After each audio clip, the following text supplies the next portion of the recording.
Feels good. Feels good. Feels good being back here in the Cricbuzz Live studios. Feels good to have some white ball cricket. Feels good to have my buddies joining me here on Cricbuzz Live. I'm Gaurav Kapur.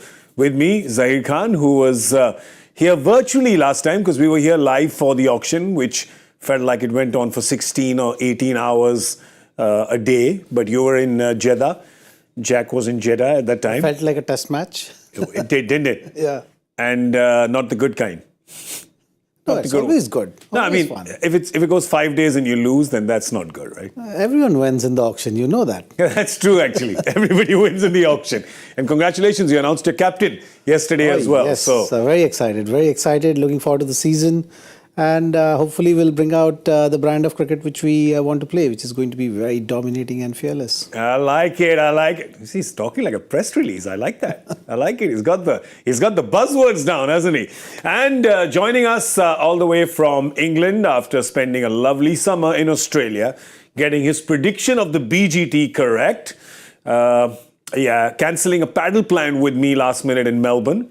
And of course, then not joining us here in India is Michael Vaughan. How's the beautiful weather in England treating you? Yeah, afternoon, evening. It's a little bit grim, a bit different to Perth that I flew back from on Sunday night. So I've gone from 40 degrees to 4 degrees. And we're expecting a little bit of snow to arrive Thursday, Friday this week. So one extreme to the other. But I have to say, the Australian summer was fantastic. Watching that series, close quarters, and to see the cricket that was on show and the drama, it was spectacular. And you mentioned that I got the series prediction correct. That's probably the first time I've got one correct in about 8 years. So I was due. Which is why I'm celebrating it. Which is why I don't mind that you cancel that paddle plan on me. That's all right. We'll do it when you come here for the IPL. But the reason why we wanted you to stop in India was because we wanted to take you from 40 to 24 to 4. We wanted to break it up for you, but you're a man of extremes, so that's why you dive straight into the snow. So let me just dive straight into it and ask you what your prediction for this T20 series, India-England, 5 games. What's it going to be, Wani? Come on. I mean, India are obviously the world champs, but there's a few players missing. They're playing a few of the younger players, but they're still world-class performers. Brendan McCullum in charge of the white ball team for England. I think he'll get them rocking and rolling. They've had a little bit of a period the last 2 or 3 years in white ball cricket where they've not quite been the team that we saw in 2019, where they won the 50-over World Cup, then went to Australia and won the T20 World Cup. I think Brendan will get the best out of this group. So I think England will win this series 3-2. England winning the series 3-2. Ooh, that's a big call. England winning a white ball series. They haven't even been able to win the lottery in white ball in the last 1.5 years, even when they bought all the tickets. So it's a big one. Zach, your call for this series? Come on, I'm also going to do mine. So well, it's going to be closely fought series. There's no doubt about it. I felt that the transition which Indian team was talking about has been very good as far as T20 format is concerned. Yeah. But this is going to be their real test. Because when you're looking at the English batting lineup, you got some serious T20 players in there, and they can put this team under pressure. So it's going to be India's bowling in these conditions, especially the spin bowlers, how they operate, and how the England batters take them on. They have the 6 hitting ability, which just kind of keeps this battle 50-50, I feel, as we start this series. And it can go either way. So as Michael rightly saying that, okay, 3-2, because he's an Englishman. Since I'm Indian, I'm going to go 3-2 in India's favour. Oh, nice. All right. So then since both of you have taken 3-2, I don't think I'm going to go 5-0 because these teams are quite evenly stacked. But I'll go 4-1 India. Come on. Oh. Yeah. 4-1. Yeah. That will be some achievement, I feel. I mean, the thing is that the predictions, whether you get them right or wrong, there's no GST 18% or 28% on it. So I can say whatever I want right now. I don't know if you'll remember it after 5 games, but I'll remind you if I'm correct. If I am wrong, then I shall not be reminding you. We will delete this footage forever. All right, the match is happening at the Eden Gardens. It's the size of a postage stamp when we just saw the dimensions of the ground. But strangely, there's also some grass on the surface. So bowler friendly, batter friendly? What's going on, Zach? I'm not being able to completely understand this. I would say seamers friendly pitch. That's something which we've seen over the years now. Since the pitch has been relayed, seamers can extract some kind of help from here. Teams usually prefer bowling first, so India obviously is taking that option, bowling first, knowing that this is a chasing ground. It's a small outfield. You can, with the dew factor coming in, maybe bowlers will find it hard to defend totals, and you can really put them under pressure later, and you can chase down any kind of totals. Yeah. We've seen in franchise cricket as well, 250 plus total being chased down. So that's the confidence which batters will have here. So I think there will be some help if the bowlers are able to extract it, but if not with the new ball, which is just going to last maybe 3-4 overs. If you don't get early wickets, it will be a hard day. I think dew is one of the main reasons why Suryakumar Yadav won the toss and chose to bowl first. And India is, and more so because India is going with a lot of spin options. We'll have a look at the 11 now. This is the India team going to be bowling first. Of course, the big news was that Mohammad Shami is back in this squad, but he's not in the 11. So if you look, you've got a lot of spin in terms of frontline seamer. You've got Arshdeep Singh, but interestingly, his backup is Hardik Pandya and Nitish Reddy. So they are doing the quick bowling. Well, Hardik, of course, proper quick, Nitish a little lesser, but in the spin. So you've seen they've gone with Ravi Bishnoi, Varun Chakravarti, Akshar Patel, who is the vice captain. Your call on this bowling attack, Zach? Well, it's something which gives you a clear-cut hint that spin is going to be the deciding factor. Yeah. Arshdeep obviously will be bowling with the new ball, also will be doing the finishing job for this bowling unit. Hardik and Nitish Reddy will be those support bowlers, but the real damage, if the spinners are able to come in play, then that will be the game. And that's why I was saying that, if English batters are able to put the spin lineup under pressure, then the captain will always feel that pressure of maneuvering his resources. And that is going to be the tactical play which you'll see in this game as well. Michael, are you a little surprised? Because, seam-friendly conditions, but India bowling only one specialist seamer in Arshdeep. There's quite a few in the squad, but only the one specialist seamer with additional duty on Hardik Pandya with the new ball. No, I think I'd go that way against England. I think if an area that you can target this England T20 team is with some spin. You go back to the T20 World Cup in the Caribbean, that semi-final in Guyana when the ball started to spin. England didn't have too many answers, so I can completely understand why India are going to challenge England with a lot of spin. They have got 3 decent seam options. I love the Nitish Kumar Reddy story, what he delivered to the Indian side in Australia. He's a batter in particular that's going to be around for a long while, and I think his seam bowling is a work in progress.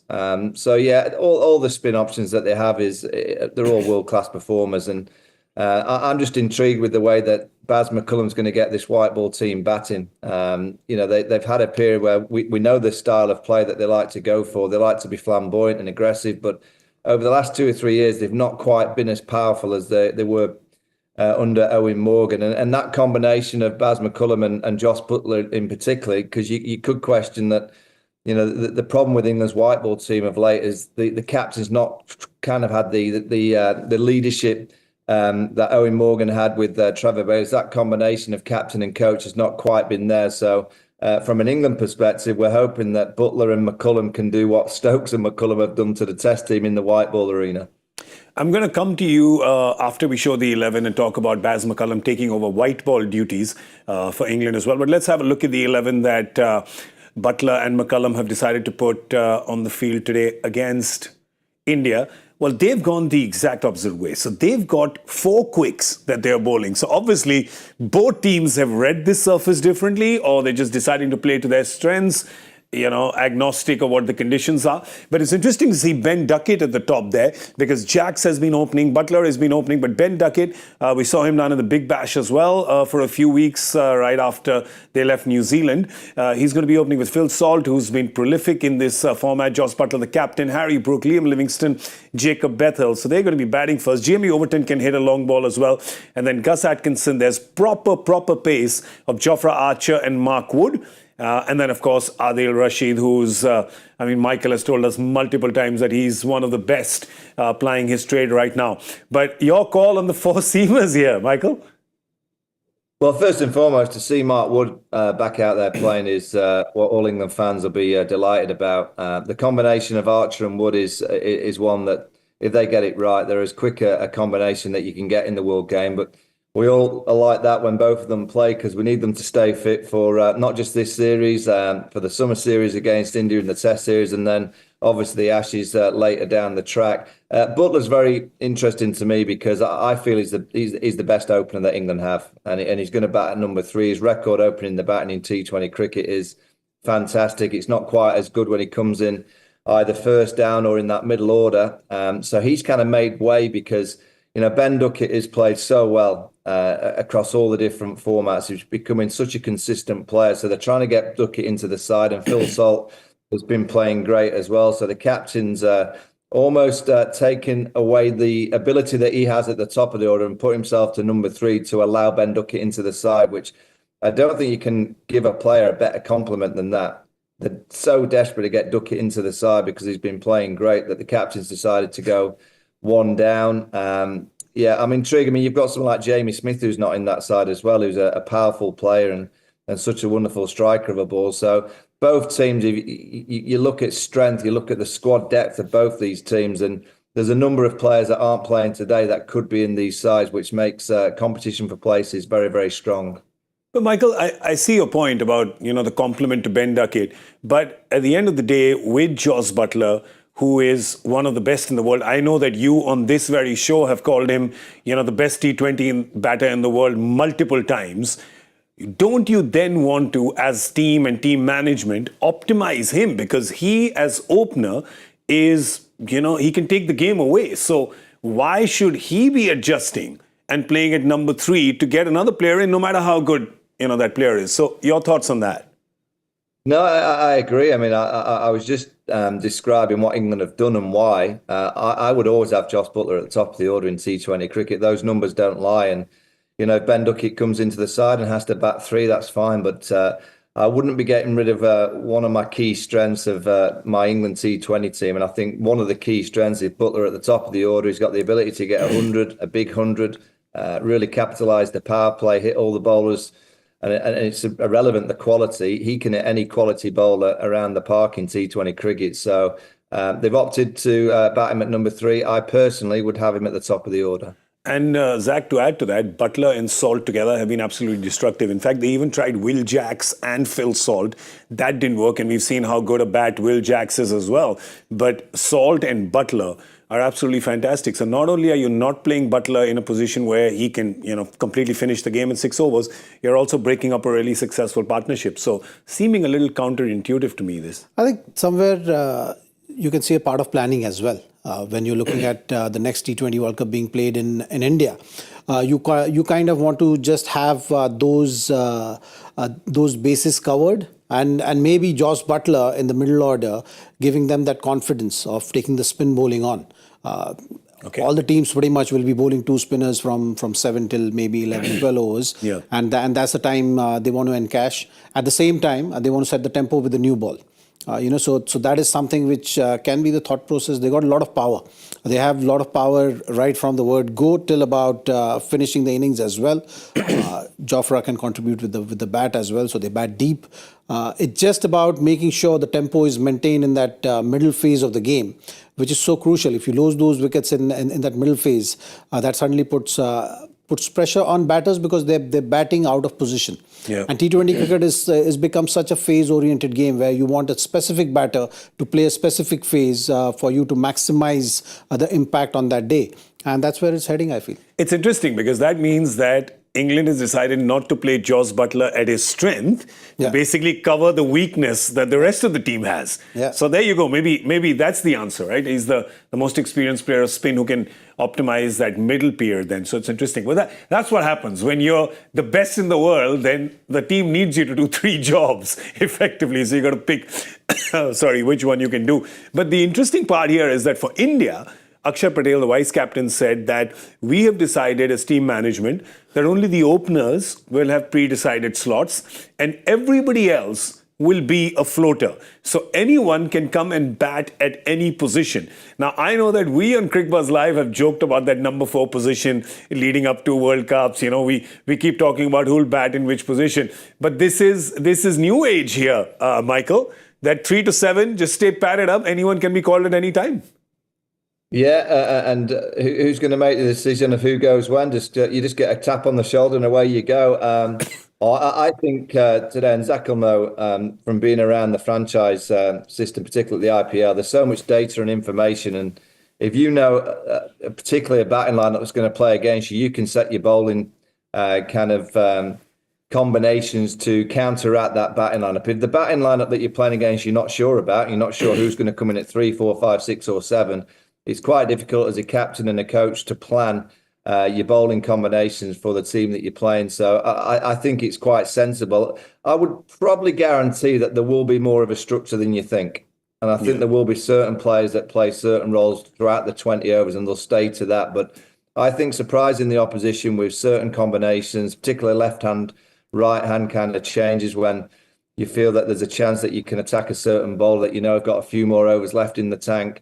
I just think it's the modern game, and the more of this kind of thought process that more teams around the world deliver, I think it'll just become very, very trendy, if you like, if that's the word, that most teams around the globe in T20 cricket will probably follow suit because, yes, you have maybe the top 3, and then after that, you really can surprise the opposition with different combinations.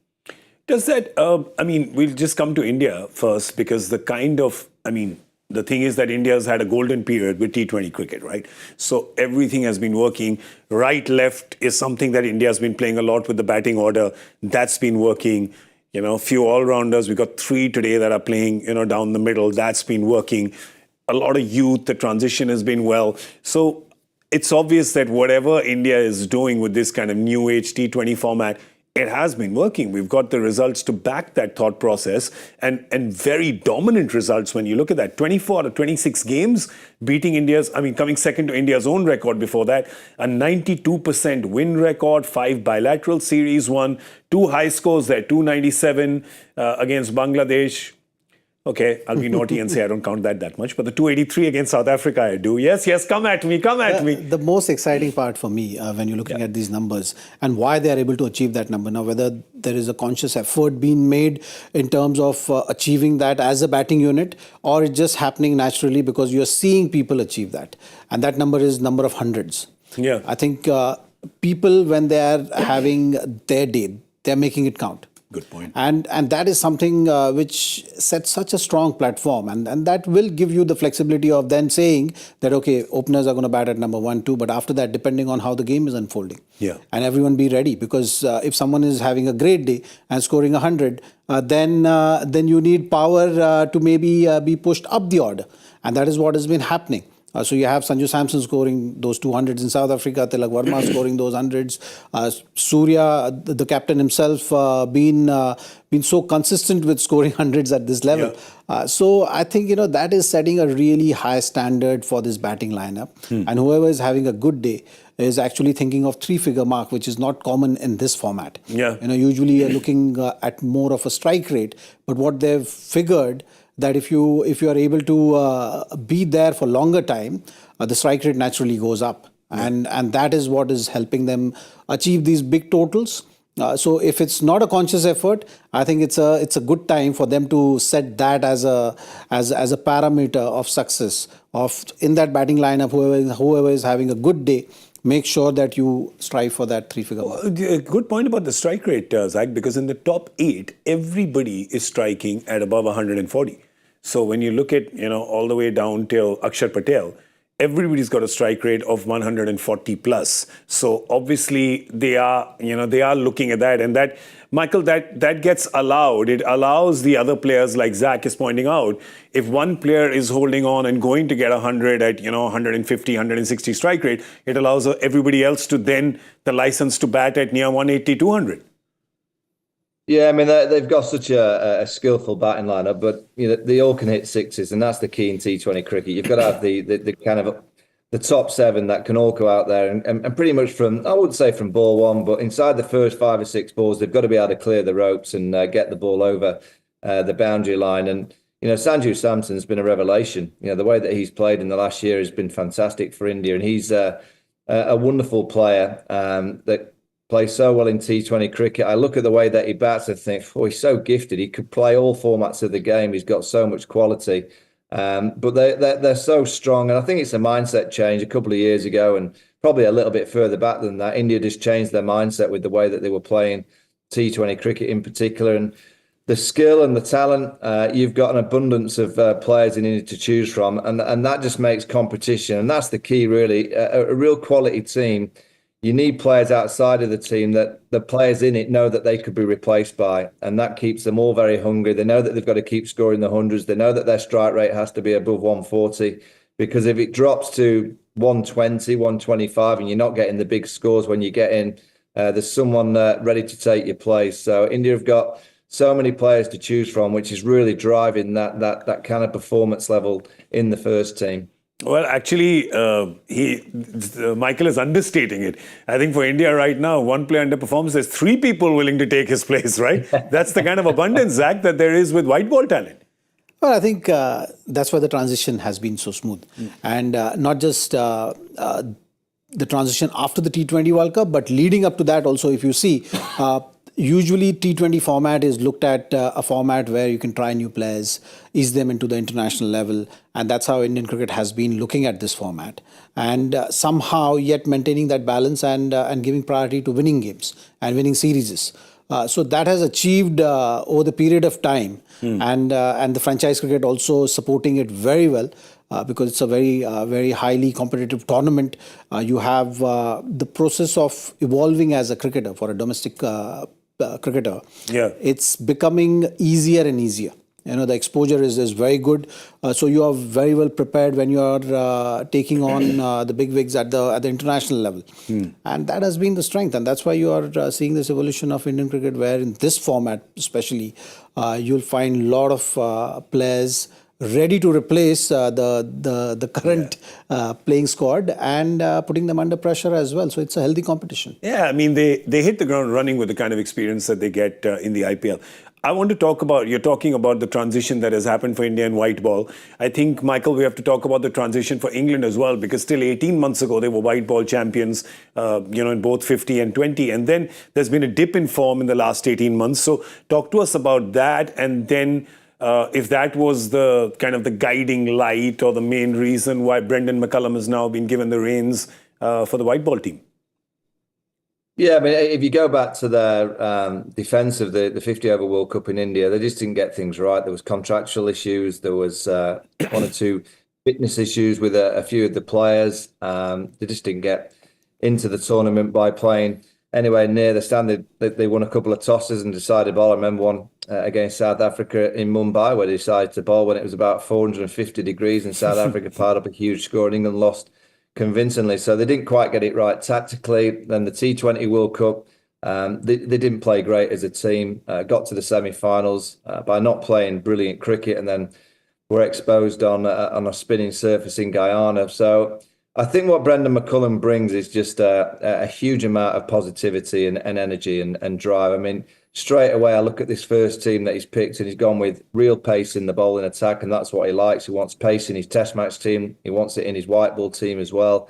And he'll just give the players the license to just go out and attack all the time. That's pretty much how he plays his test game these days, the Bazball era. And I can only imagine what he's telling the white ball players to do when they get out into the middle. So I'm excited to see how he can get this team playing as a team, because it's all right and well and good saying that's the style, that's the mentality. But you've still got to play as a team, and you still need players to stand up at the right times and play the game sensibly to win the big major tournaments. You can't just play one way. You can't just be gung-ho from ball one all the time.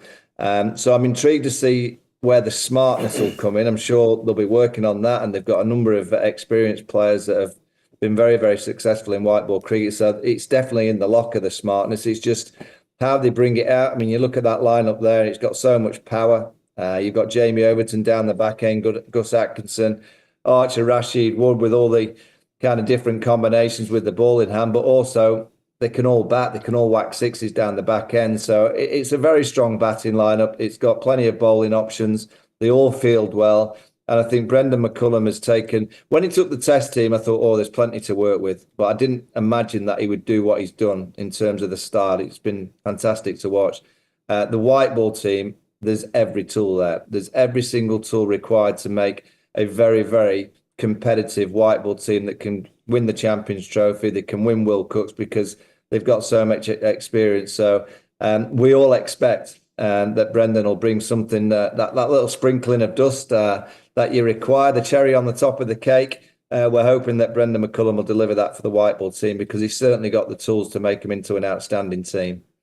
Angel dust. That's what Michael's talking about. Sprinkle a little angel dust.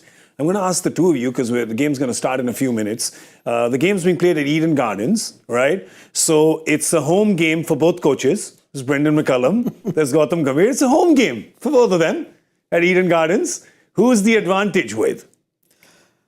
Has to be with the Indian team. There's no doubt about it.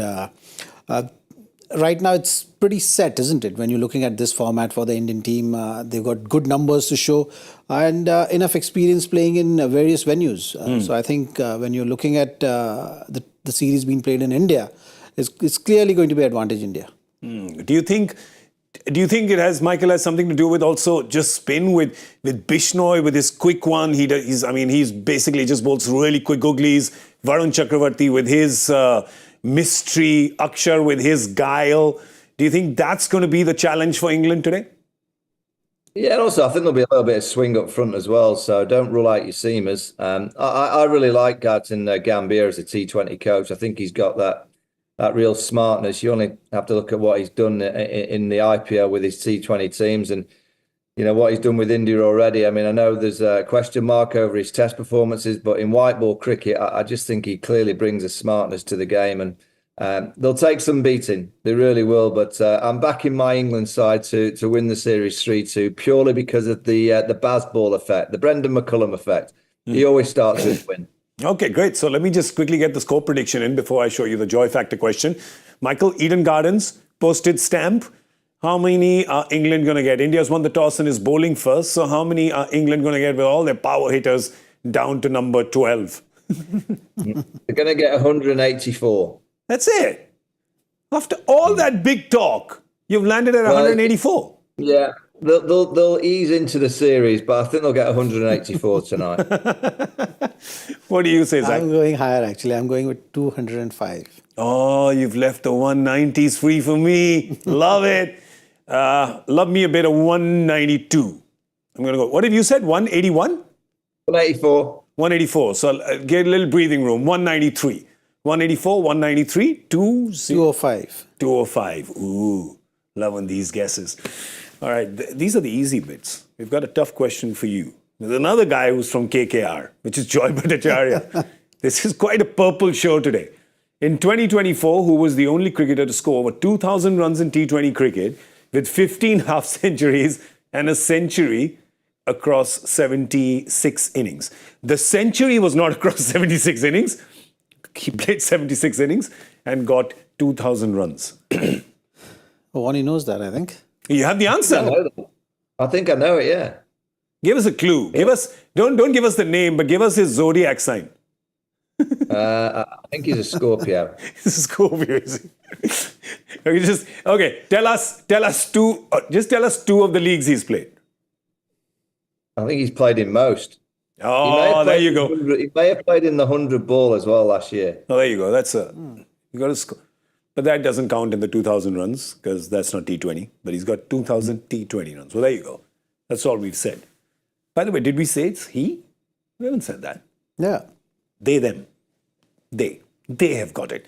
Send us your answers on X, on Elon Musk's personal diary. So send it to us with hashtag Cricbuzz Live, hashtag Joy Factor.